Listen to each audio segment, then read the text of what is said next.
آگے ایک بہت پیاری حدیث مبارکہ ہے اس بچے کے لیے،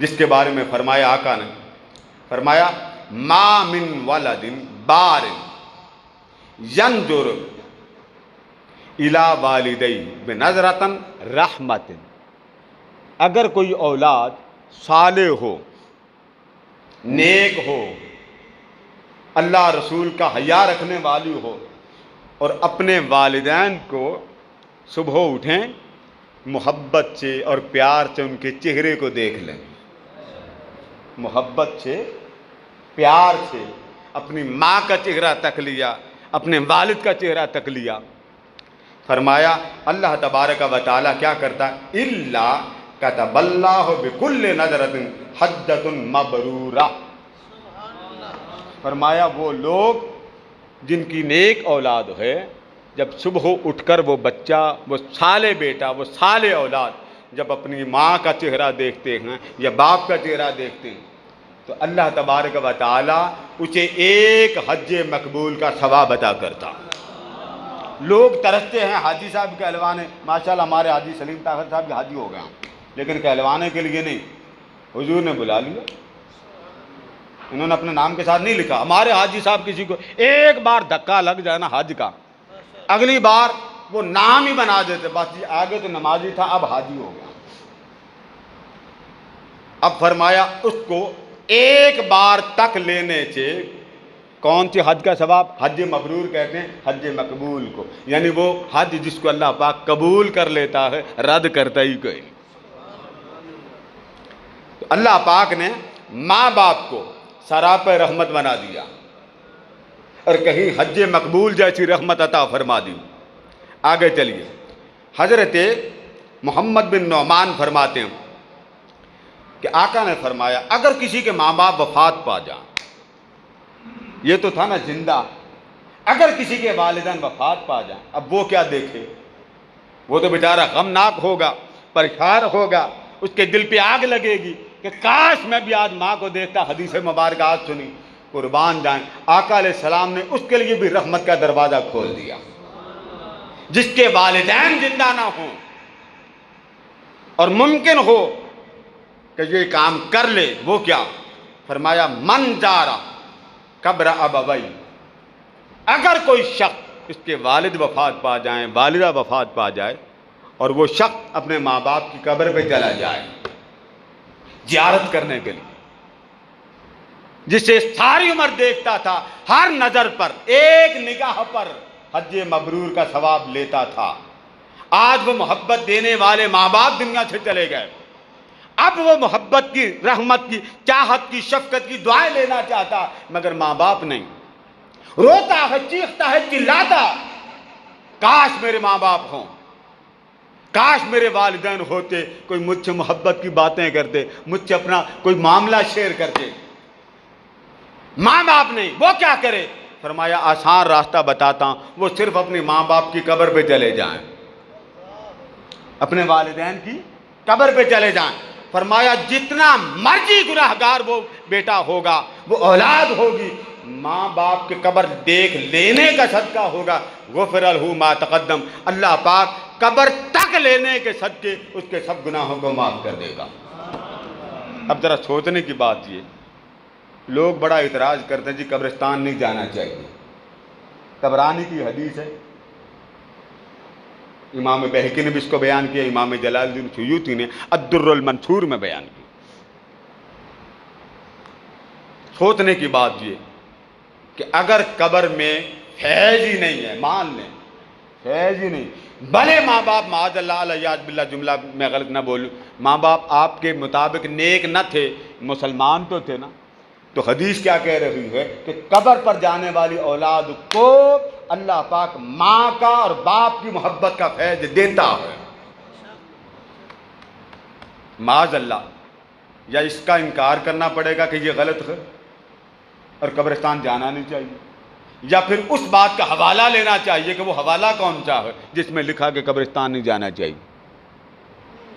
یہ تو بات نوٹ کریں، آقا اپنی والدہ ماجدہ کی قبر سے اٹھ کے آ رہے ہیں، وہاں کھڑے ہو کر آپ نے فرمایا، ترمذی میں روایت موجود ہے، مسلم میں الگ ہے، آقا علیہ السلام نے فرمایا نہیتکم عن زیارت القبور، تمہیں روکا تھا۔ یہ ہے وہ حدیث جس کو ہمارے بعض لوگ سمجھتے ہیں جی عورتیں بھی قبرستان نہیں جا سکتی، وہ حدیث منسوخ ہے۔ امام اعظم نے بھی لکھا، وہ پہلی حدیث منسوخ ہے جس میں لکھا ہے کہ جو عورت قبرستان زیارت کرنے کے لیے جائے اللہ تعالیٰ کی اس پر لعنت ہے، یہ حدیث منسوخ۔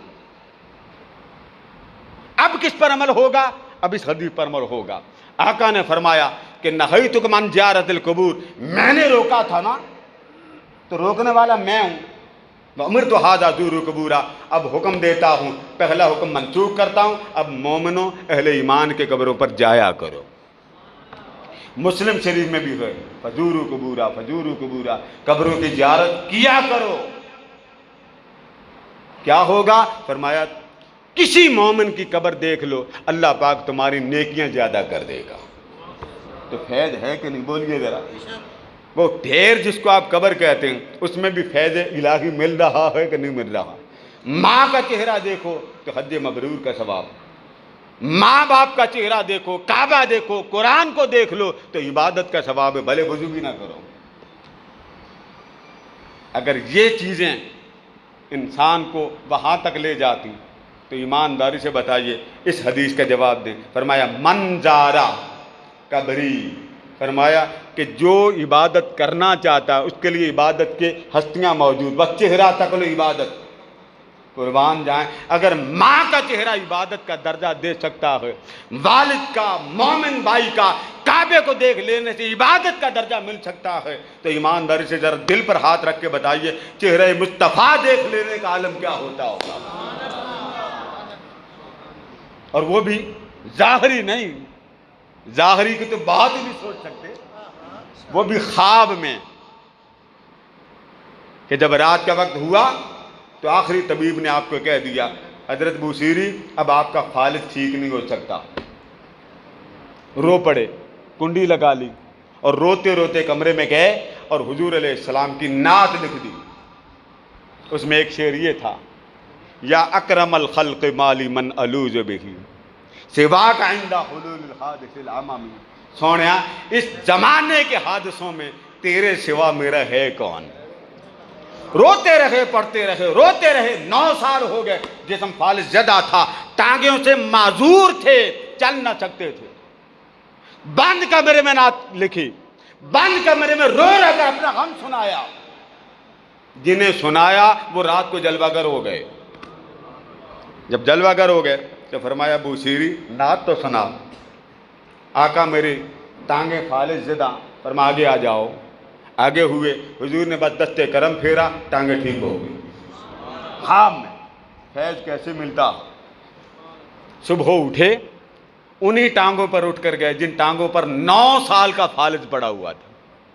جب باہر نکلے ایک بابا جی وہاں مجذوب تھے، انہوں نے دیکھا امام بوصیری یہاں سے جا رہے ہیں، تو قصیدہ لکھا نا آقا کی شان میں، تو حضور علیہ السلام کی شان میں جب نعت لکھی تو آقا کریم نے نعت سن کر خوشی سے اپنی چادر عطا کی۔ تو چادر کو عربی میں کہتے ہیں بردہ، چادر کو کیا کہتے ہیں؟ بردہ۔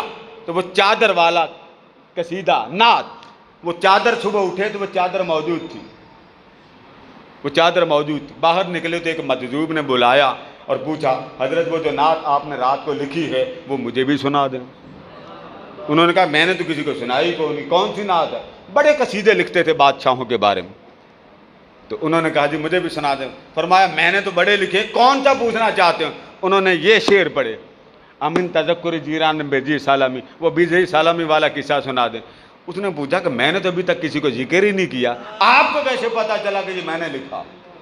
بات خواب میں ہوئی، کرم خواب میں ہوا، عطا خواب میں ہوئی، خبر باہر کسی کو نہیں ملی۔ مجذوب سے پوچھتے ہیں آپ کو کیسے پتا چلا کہ یہ میں نے لکھا؟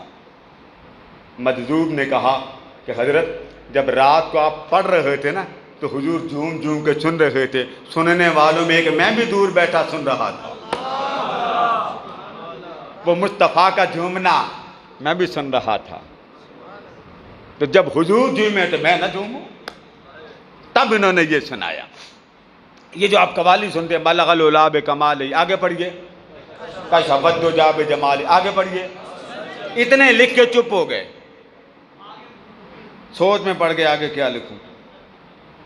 آقا کریم خواب میں تشریف لائے، فرمایا کیا بات ہے؟ حضور شعر لکھے، فرمایا سناؤ۔ حضور بلغ العلا بکمالہ، آگے کشف الدجی بجمالہ، آگے حسنت جمیع خصالہ، آگے حضور مجھے نہیں آتا، فرمایا قل صلو علیہ وآلہ، آگے یہ کہہ دو صلو علیہ وآلہ، یہ اس طرح کا بات نہیں۔ تو کرم کے اللہ پاک نے ایسے ایسے مراکز اور چشمے بنا دیے کہ جاؤ تلاش کرو۔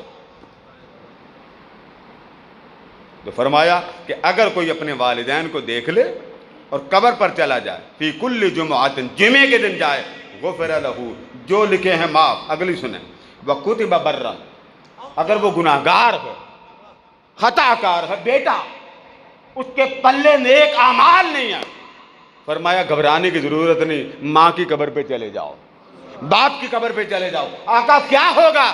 فرمایا اللہ نے ہی لکھنا نا کہ چنگا آگے پڑھا، جی اللہ نے لکھنا۔ فرمایا ماں کی قبر پہ، باپ کی قبر پہ جانے والا جیسے ہی ماں باپ کی قبر پہ جاتا ہے، رب ذوالجلال فرشتوں سے فرماتا ہے برا مگر ماں کی محبت ہے دلائی، لکھ دو یہ میری بارگاہ میں مقبول ہے۔ لوگوں